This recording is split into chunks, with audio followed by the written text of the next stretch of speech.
Hi friends, this is Silva. Day by day I relate videos we are uploading my channel. Just subscribe this.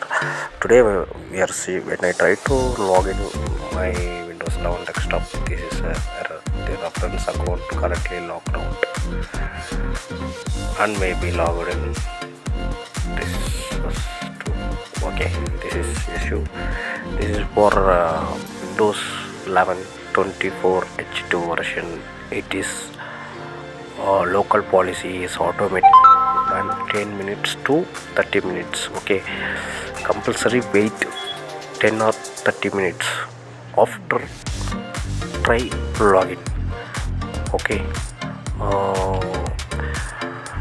because that registry is put on this kind of 30 minutes or 20 minutes like now go to search option, search local security policy, right click, run as administrator.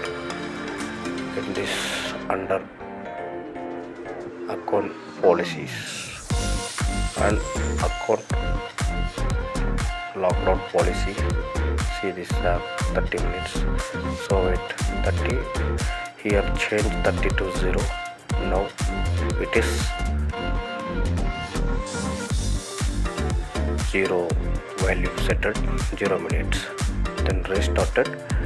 Now check it is working or not. Yes, now this is working. This kind of videos we are uploading my channel daily by day. Just subscribe Infinity Coiner channel. Thank you friends, thank you for watching. Subscribe this channel.